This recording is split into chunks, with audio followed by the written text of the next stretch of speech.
Much indeed. Now, I know probably most people in the room here that we've all got real concerns about the transport system in this country. But for a few minutes, I just want us to pretend we're not ourselves. I want us to pretend we are a top banker, or, I know it's going to be hard, I know, just for a few minutes, or a chief executive of a multinational company. You've got your choice. Because I think that if we were a banker or a chief executive of a multinational company, we might be quite happy with the way that transport policy is actually moving in the UK and indeed across the world. I think the argument I'm going to make is that the transport system is increasingly being framed around the needs and aspirations of multinational companies. So, for a few minutes, change your identities completely and be a chief executive. You can choose your company, but keep your secret to yourself. Let's think about aviation. From the point of view of who we are right now, a chief executive, I think we'd be quite happy because aircraft, like ships, are the workhorse of the globalized economy. We really couldn't have a globalized economy working effectively without cheap flying and without cheap shipping. So, as chief executives, we'd be quite happy that aviation fuel is tax-free. We'd be very happy that there's no VAT paid on tickets or on the purchase of new planes, because it keeps our prices low. Now we sell this to the masses as cheap flights.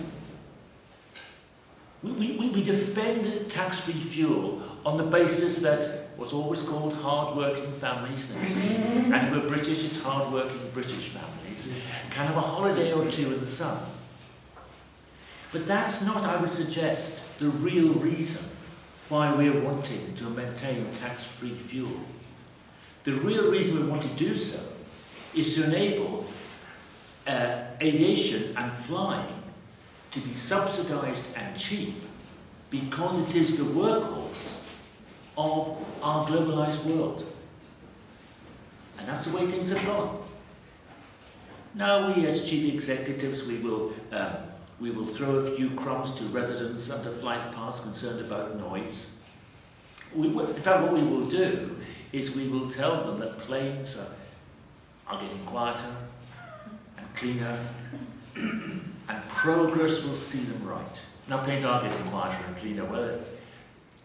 Whether they'll see residents right or not, I don't know. And I'll be pleased too that I've successfully watered down the aviation, European aviation emissions trading scheme, so that it's kind of meaningless. Aviation is going my way. I'm pleased. Shipping too. Ships are, like aviation, hugely important to the globalized economy. Yet they, alongside planes, are the fastest growing source of greenhouse gas emissions.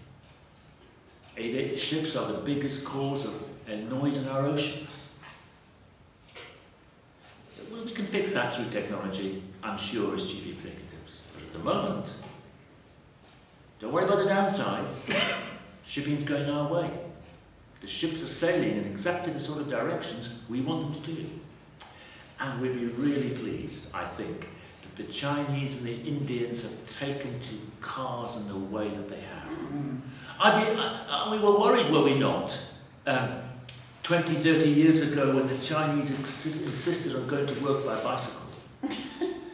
I mean, what profits were there for us then?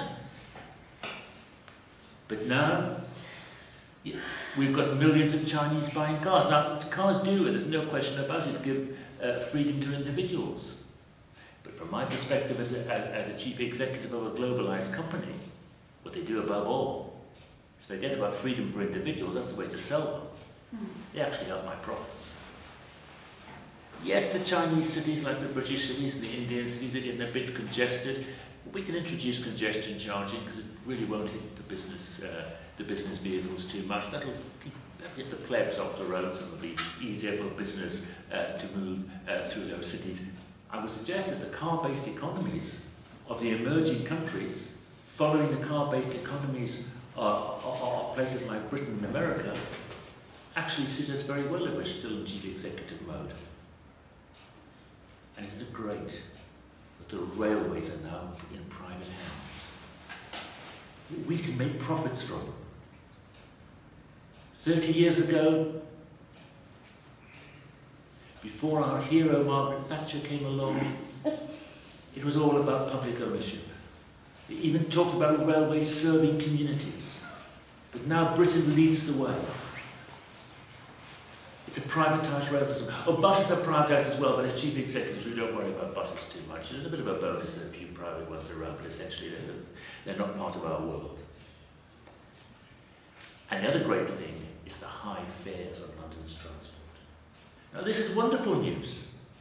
No longer do our taxes have to pay to subsidise passengers in the way that they did. Passengers are now paying the high fares they ought to. I would suggest we can take our hats off now. You can cease to become chief executives. I hope none of you liked it too much. Don't admit it. But listen, take our hats off. When I was kind of thinking of this little talk today, it struck me that actually the system that we're living with now has been more and more framed over the last 20 to 30 years as a transport system which is works for and in many senses has been created by the captains of the globalized economy. And leading on from that, I would suggest that as activists, as trade unionists, as NGOs, it's no longer enough to try and play around at the edges. Now I understand why some NGOs do that. They feel that's a realistic way in order to get things moving forward. To get a non-cycle lane here, a pedestrian crossing there. I don't want to criticise that too much. But what I'm going to suggest is I think that unless we challenge the fundamentals of the way the transport system is going, we're always going to be playing around at the edges. And in the last few minutes, what I would suggest is that we can challenge those fundamentals and that we can challenge those fundamentals positively. I don't think in transport that we need to have a negative message. For example, if we are talking about less cars on the road, we're not saying to people, thou shalt not have a car. Because people feel very possessive of their cars. But what we can be saying is on London roads, if you go down any of London's main roads and say to people, fewer cars will mean less pollution, less noise, more scope for your children to play outside, actually a greater ability to get around London, then we're beginning to have a positive message which I think can win public support, which is challenging this system which, as I say right now in my view, is increasingly created for the chief executives of multinational companies.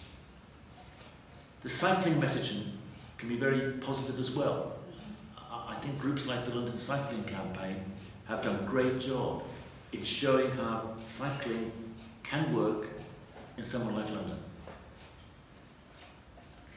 Safer routes to school for children to walk. Again, it's positive. It relates to people's experiences. We can put forward these alternatives in a positive way. And we can challenge the privatisation of the buses and of the railways. You'll all know the polls. Right across the board, the public are saying They want to see a renationalisation of the railways. And I think the last polls show that even a majority of Conservative voters are saying that. We have a message which resonates with people.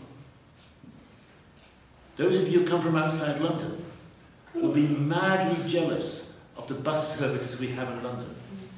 Because in London, although they're privatised, they're not deregulated. Outside, in parts of the country outside London, you're very lucky if you get a bus after 9 o'clock at night. If you do see one, it's probably taken the wrong route. A positive message. I spoke in Manchester recently to transport activists, and the one big thing that people in the northwest were looking for from transport was a London-type bus service. In other words, a re-regulation of bus services. It's a positive, attractive note. And almost finally, on fares. Fare levels in London and elsewhere are a source of constant criticism. If we were to talk about a nationalised bus and rail service, sensibly subsidised, so that fares become much cheaper, we have got a winning message. So I would suggest that, just to sum up, we are faced with, as I said, an overall system, transport system, which has been increasingly created in the image of and for the benefit of the globalised elite. To challenge that, it's not enough simply to tinker at the edges. We need to fundamentally challenge that. But if we do it in a positive way, I believe we can produce a winning coalition. Thanks very much, John.